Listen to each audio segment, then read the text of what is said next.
let's paint a peacock today. This was one of my #1 requests lately. So I'm going to make a black background just using black paint and my mop brush, and then make it dry for this next step because we're going to make some peacock feathers. Using my medium round brush, I'm taking some light green and making a center point where his body's going to be. It's kind of off center, and I'm making some curved out lines. These are going to be the centers to your feathers. And don't worry if you don't make enough, you can always add more as needed. But we're just adding some center points so we can make them look fluffy. So I'm taking my medium round brush again. You can use a detailed brush if you want even finer feathers.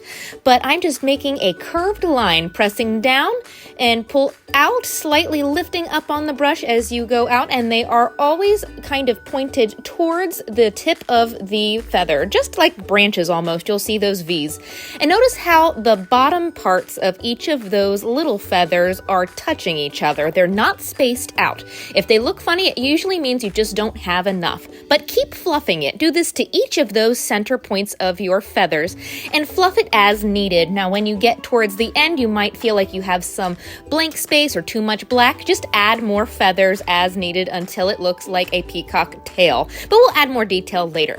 So now I'm going to take one of my sea sponges. It's just a textured artist sponge with some of the same light green and make an oval in the center of all of those feathers, right over that center point, and dry it. I just bounced it and it gave it some texture because we're going to make his body. Underneath that textured point, I'm going to make a white oval and fill it in. This is just going to prime it so we can make him bright blue.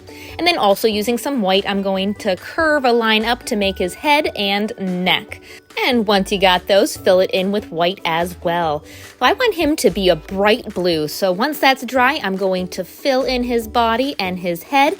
And peacocks have different variations. They're actually my favorite bird. I painted a mural on our wall, in our bedroom wall, if you've seen that, of a peacock. So I could do a detailed one later. This is very beginner. But I'm also going to take some cobalt blue and black and add some shading to the left-hand side of his body and a lighter green blue to the top of his head and outside of his body as well. It's up to you how detailed you get. Now, I did want to change the shape of his beak. It was too big, so I took my sponge again, covered over that when it was dry, and taking my detail brush, I'm just making a smaller beak coming out. That's a little bit more proportional.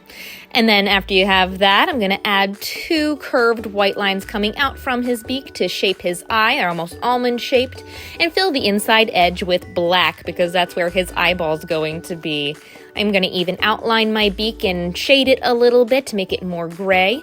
And then you can shape his eye as well up towards that upper part of his eye. It'd be a little bit more rounded where the eyeball would be. There, I'm going to add a white highlight. Perfect. All right, let's make some peacock patterned feathers. I love the eye of the feather itself. I'm going to use 3 different shaped pouncers. And with my largest pouncer, I'm going to take some golden yellow and just add circles all over the outside. Space them out. You can do as many as you want and always add more later, but I'm just doing them kind of randomly within that fluffy green texture. And then once they're dry, I'm going to take the medium pouncer, and instead of going in the center, I'm going to make it slightly off center, but they're always pointed towards the body. And you see that because all the feathers are connected to his tail. There we go. I'm going to do that to each one. And then with my smallest one, I'm going to take some dark blue and black together. And the same thing, slightly off center towards his body. I'm going to add those as well. Now they're starting to look like peacock feathers. Oh, I love it. All right, we'll let those dry. I'm going to add one more.